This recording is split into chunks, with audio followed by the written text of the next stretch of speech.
Asia Morning Briefing. Asia's banks look to stablecoins to prevent deposit flight. Plus, Bakkt is entering the BTC Treasury market with a $1 billion BTC purchase. Welcome to Asia Morning Briefing, a daily summary of top stories during U.S. hours and an overview of market moves and analysis. For a detailed overview of U.S. markets, see CoinDesk's Crypto Daybook Americas. While stablecoins, USDT, USDC dominated U.S. headlines last month amid the Genius Act and Circle's CRCL blockbuster IPO, Asia's quieter yet strategic adoption is reshaping the region's cross-border finance. Asian banks increasingly see stablecoins like USDT and USDC as defensive tools against deposit flight and lost transaction revenue. Behind the scenes, stablecoins are already playing an important role in the region's financial plumbing. Fireblocks Head of Asia, Zhang, said in a recent interview with CoinDesk that major banks across Korea, Japan, and Hong Kong are proactively exploring local currency stablecoins to mitigate these threats. If I'm not one of the bank's banking circle or banking tether, am I going to lose deposits? Zhang told CoinDesk. That's a huge risk for banks. In Korea, 8 major banks, including KB Kookmin and Shinhan, are forming a consortium to launch a Korean won stablecoin by 2026. A direct response to surging local use of USDT and USDC for cross-border transactions. Japan's banking giants MUFG, SMBC, and Mizuho are piloting yen-pegged stablecoins to streamline trade finance and reduce dependence on traditional cross-border rails. Hong Kong's Bank of East Asia also recently piloted its own USD and HKD stablecoin settlement network. Payment service providers, PSPs, are aggressively fueling the adoption of stablecoins, shifting away from costly traditional banking channels. A year ago, PSPs were asking if they should do stablecoins, Zhang said. Now they say, I'm moving millions of client flows, I need a better wallet. Fireblocks, which processed over $3 trillion in digital assets last year, reports that stablecoins now account for about half its transaction volume. Zhang cited growing usage among Asian e-commerce giants.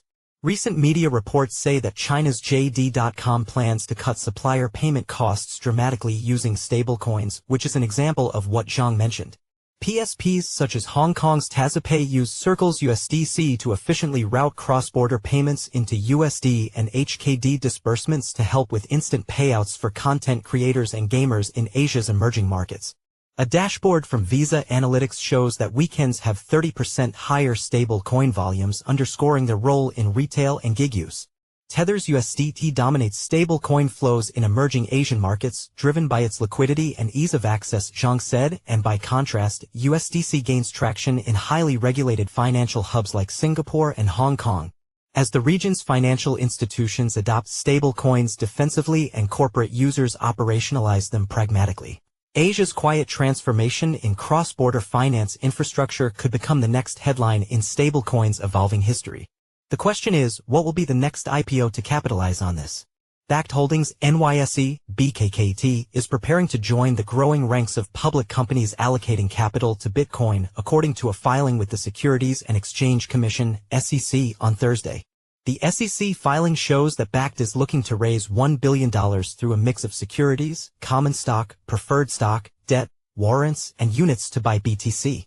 The move comes as corporate BTC Treasury strategies gain momentum globally. Companies like Metaplanet in Japan, Bridge Biotherapeutics in Korea, and Semler Scientific in the US have made headlines by adding BTC to their balance sheets.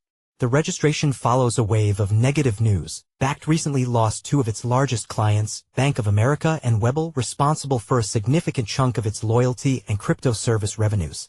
In February of last year, the company warned that it might not be able to continue operations. A few months later, Trump Media was reportedly said to be looking into an acquisition, but since then, nothing has materialized. Bakkt is also said to be exploring the potential sale or wind down of its loyalty division as it refocuses on crypto payments and trading infrastructure. Sam Reynolds is a senior reporter based in Asia.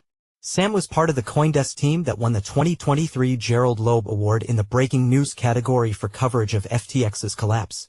Prior to CoinDesk, he was a reporter with Blockworks and a semiconductor analyst with IDC. AI Boost indicates a generative text tool, typically an AI chatbot, contributed to the article.